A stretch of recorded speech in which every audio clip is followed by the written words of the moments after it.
इंद्रदेव, इंद्रदेव, देवराज।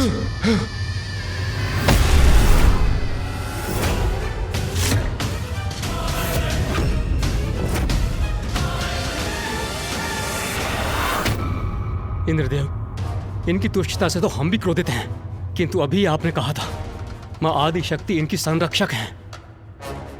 इन पर विजय प्राप्त करना तो असंभव है, इसीलिए अभी हमारा इनसे युद्ध करना भी व्यर्थ है। आप उचित कह रहे हैं अग्निदेव, हमें कोई अन्य युक्ति ही सोचनी होगी। माता की इच्छा के समक्ष लाचार हो गए हैं।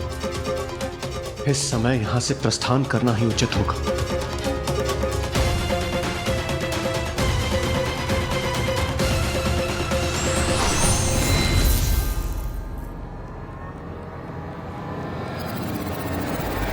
असुर सम्राट की जय! असुर सम्राट की जय! असुर सम्राट की जय! असुर सम्राट की जय! हमारी रक्षा करने के लिए कोटि कोटि प्रणाम माता।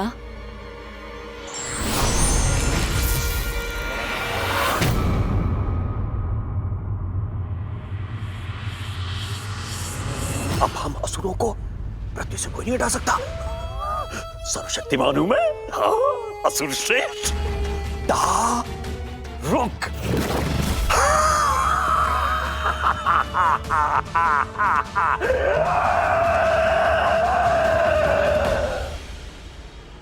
आप उन ऋषियों की रक्षा करने में असमर्थ रहे देवराज।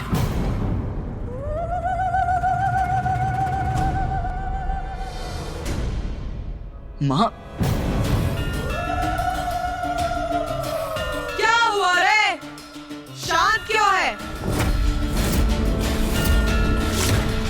स्वयं शांत मत रहे। तेरे मन में जो जिज्ञासा है उसे शांत कर। पूछ ले। यह आपकी कैसी विचित्र लीला थी। असुर अपने अत्याचार का विस्तार करते रहे और आपके सुरक्षा कवच के कारण सुरक्षित भी रहे। देवता ऋषियों की रक्षा करने में भी असमर्थ हो गए। तुझे ये ज्ञात होना चाहिए कि मैं जो भी करती हूँ उसके पीछे कोई बड़ा कारण अवश्य होता है।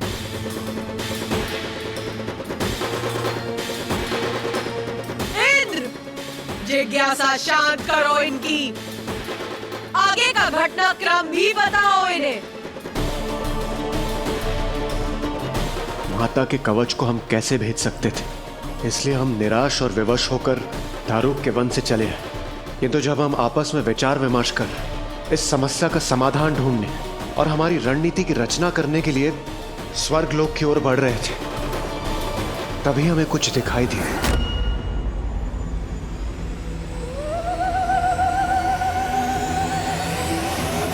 हाँ, दारुक और उसके असुरों के द्वारा फैलाए गए विनाश के मध्य में उन सब से अनछुआ पावन आश्रम। क्या? एक आश्रम देखा आपने? किंतु पृथ्वी पर तो अनेकों आश्रम हैं। यदि एक आश्रम और था तो इसमें असाधारण क्या था?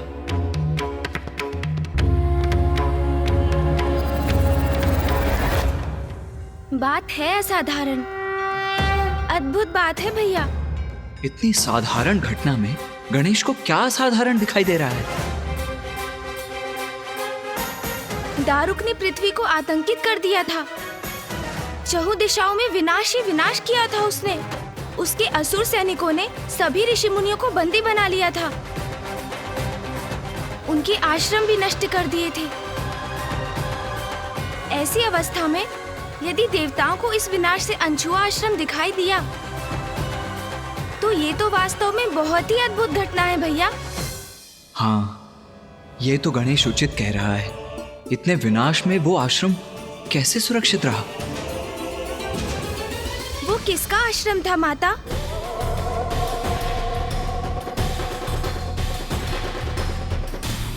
ऋषि और का आश्रम था वो। और वो ऋषि?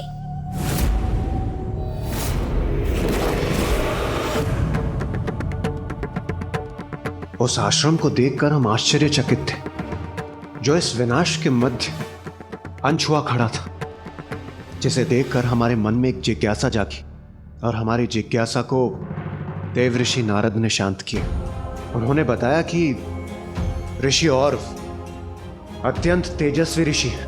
उनकी तापस शक्ति इतनी शक्तिशाली है कि वो किसी को भी भस्म कर सकते हैं। ये जानकर दारुका के असुरों ने उनके आश्रम में प्रवेश करने का दुस्साहस नहीं किया। देव ऋषि नारद का कथन सुनकर हमें विश्वास हो गया कि इस निराशा के अंधकार में ऋषि और भी हमारी आशा की किरण है, और हमने उनसे हमारी सहायता करने की गुहार लगाने की ठान ली। किंतु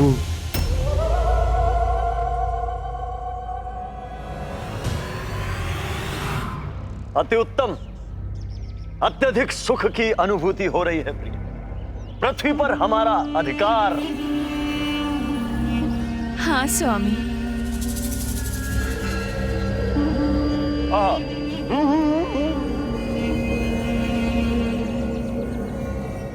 अति उत्तम है ये मांसाहारी आहार इस पृथ्वी का। वाह,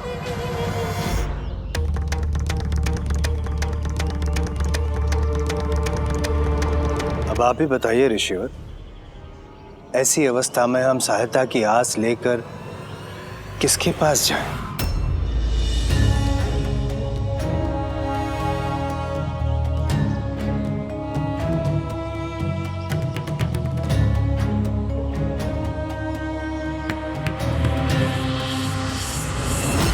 कदाचित ऋषिवर इस समस्या का समाधान करने के लिए समर्थ नहीं है। कदाचित वे स्वयं ही विवश है। इसी कारण हमें इस समस्या में ऋषिवर को सम्मिलित नहीं करना चाहिए। जैसी हमारी नियति, हम कोई और उपाय ढूंढ लेंगे। आइए।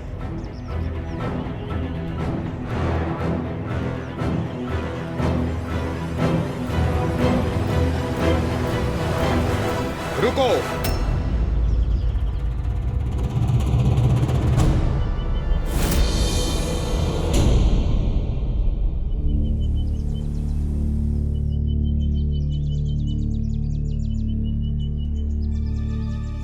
आ गया ऋषिवर। मां आदिशक्ति मेरी और आप सभी की माता हैं। सत्यवचन।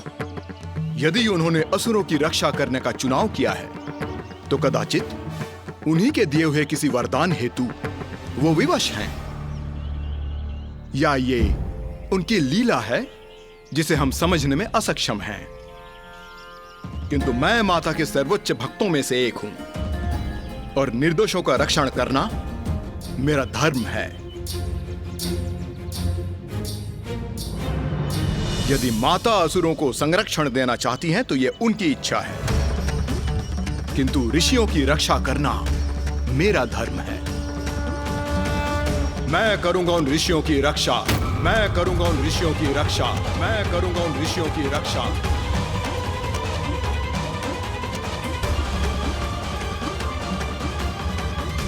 आभार ऋषिवर। धन्यवाद ऋषि। धन्यवाद ऋषिवर।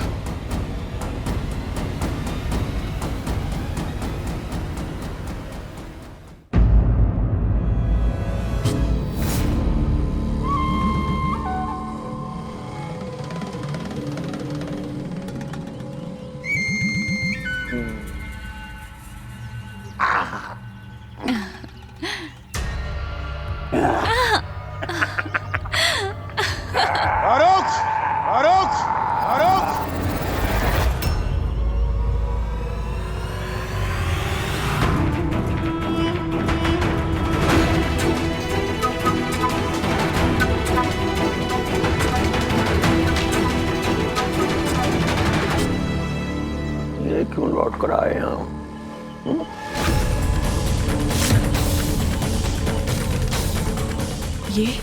ये देवतागण फिर आ गए यहाँ। अब तुम्हारे आतंक से मुक्त होने का समय आ गया है दारुक।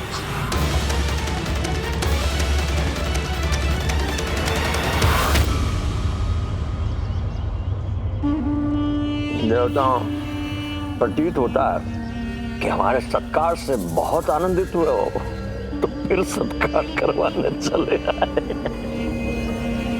करेंगे, पहले भोजन ग्रहण करना।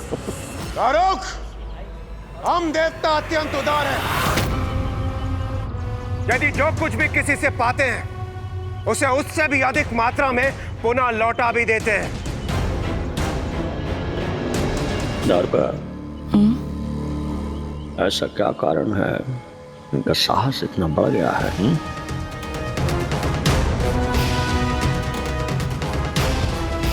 किसके बल पर इतना उत्साहित हैं ये देवगण कि फिर से हमारा सामना करने चले आए?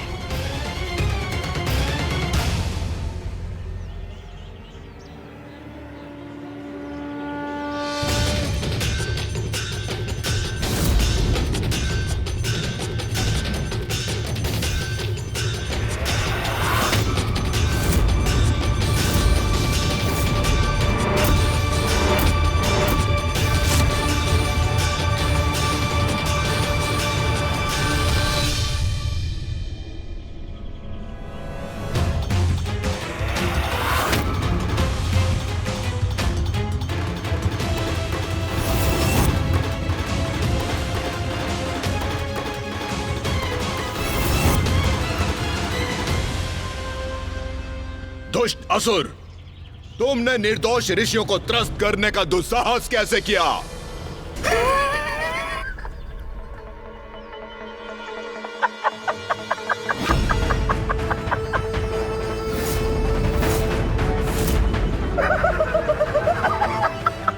इस दुष्ट का यह अट्टहास असहनीय है मेरे लिए।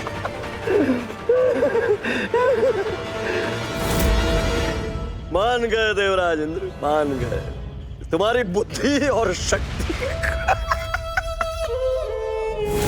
अरे तेजस्वी सूर्य देव, प्रचंड ताप से संपन्न अग्निदेव, द्रुत गति से संपन्न वायुदेव, अति शक्तिशाली वरुण देव, जब ये मुझे पराजित नहीं कर पाए तो तुम किसे किसे किसे किसे पगला?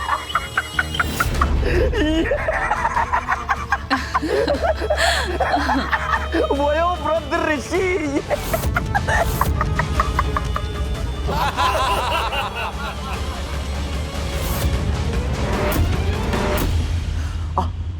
अच्छा। हाँ, देवराज इंद्र, इस ऋषि को तुम मेरे समक्ष उपहार स्वरूप लाए हो क्षमा याचना के लिए, ताकि मैं तुम्हारी उद्दंडता को क्षमा कर सकूं। तुम बड़े चतुर हो देवराज इंद्र, तुम जानते हो कि मुझे इन ऋषियों का कोमल मांस कितना कितना प्रिय लगता है। मैं इस उपहार के लिए तुम्हारी उद्दंडता को क्षमा करता हूं।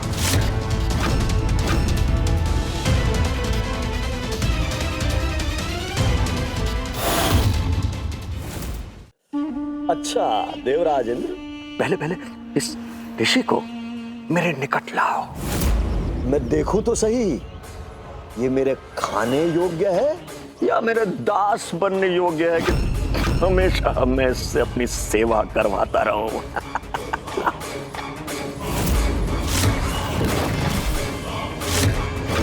सावधान, कदाचित ये हम पर आक्रमण करने जा रहे हैं। देवगण,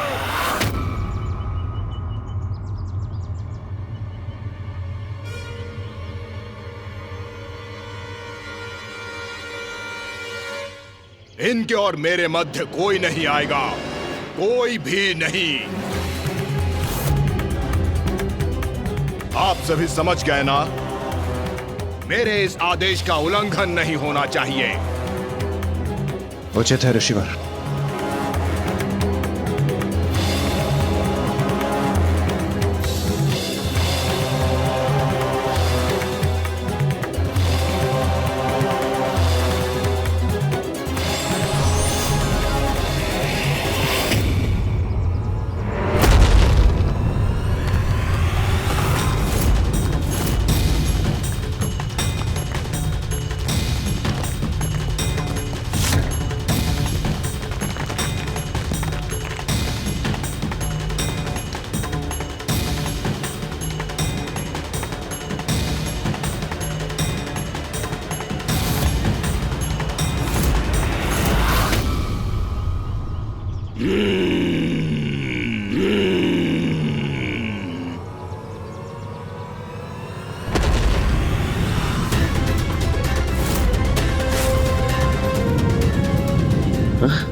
ने मेरे सैनिकों को भस्म कर दिया। इन दुष्टों के विनाश का आरंभ है ये।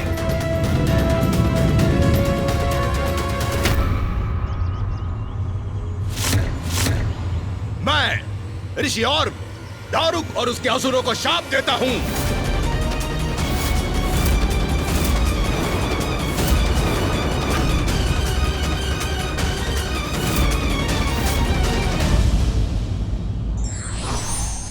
अहंकार और बल का मद व्यक्ति के विवेक को हर कर उसके सोचने और समझने की क्षमता को नष्ट कर देता है।